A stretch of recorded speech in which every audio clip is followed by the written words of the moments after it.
Welcome to another episode. Man, the NBA robbed me yesterday, man. The NBA and the refs robbed me yesterday, man. They robbed me of my sleep, they robbed me of my happiness, and they robbed me of a Laker win yesterday, man. Because there is no way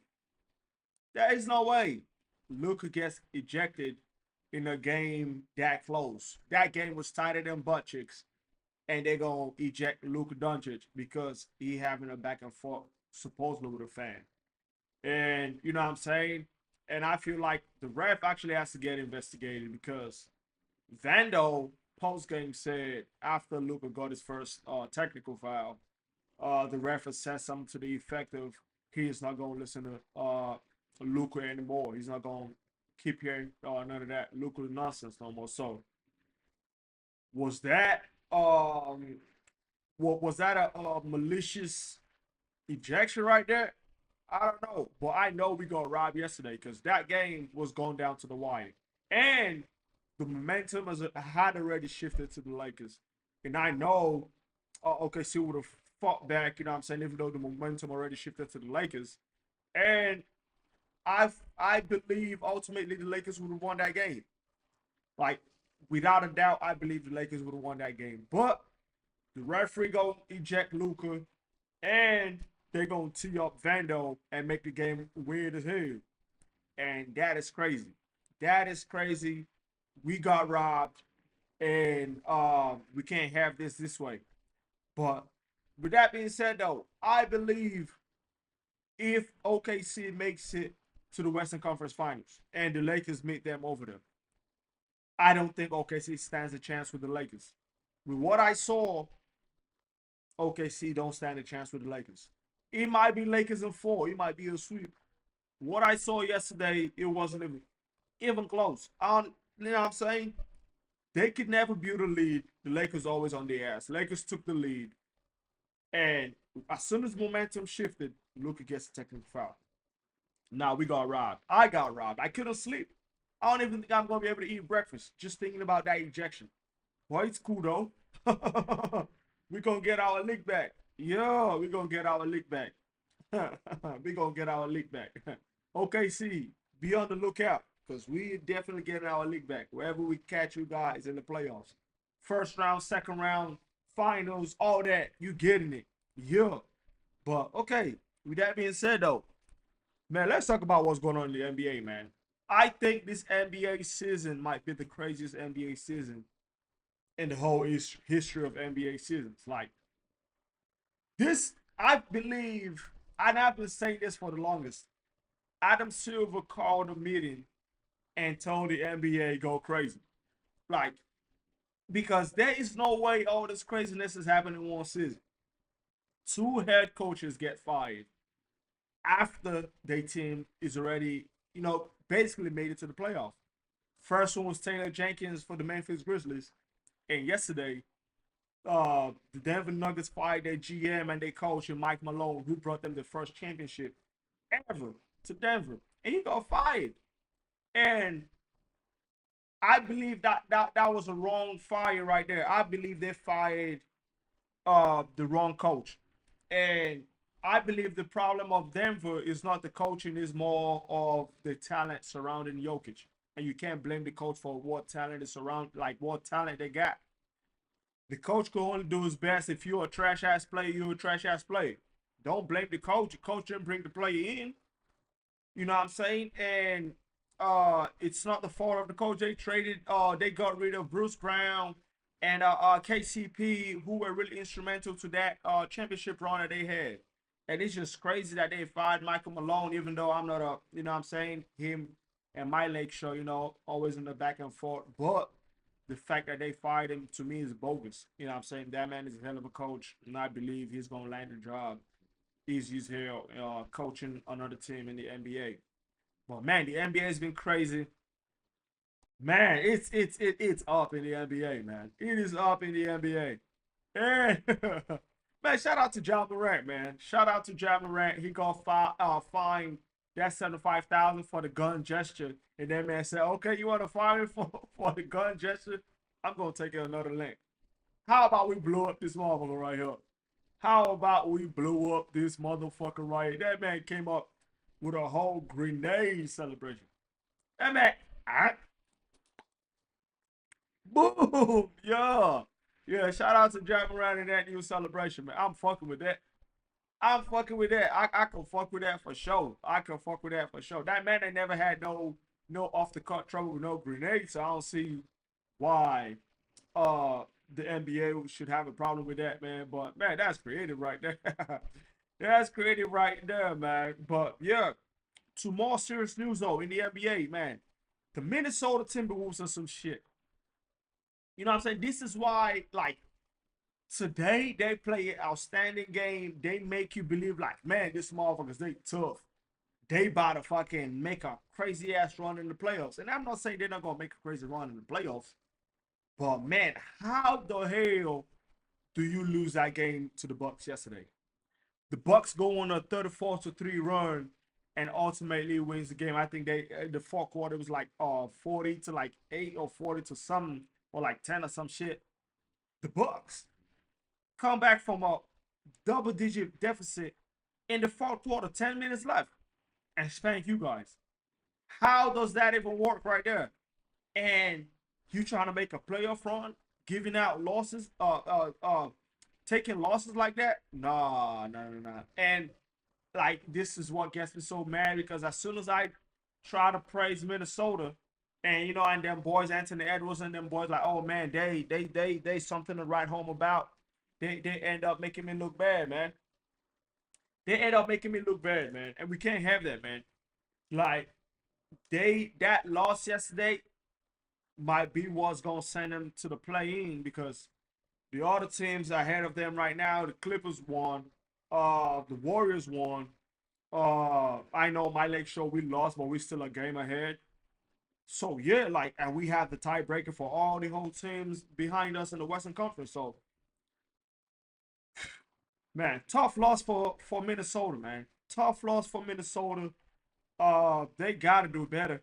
They have to do better. It's too much star power and too much good players over there, and they got the bench too for them to be giving up losses, especially when the Western Conference race is this tight, and you guys gonna really give up that loss to Milwaukee. You gonna lose to Milwaukee in that fashion? Nah, nah, nah, nah, nah. And that's what I'm saying. I believe the top two teams in the Western Conference right now, it's the Thunders, the Lakers, and the Rockets.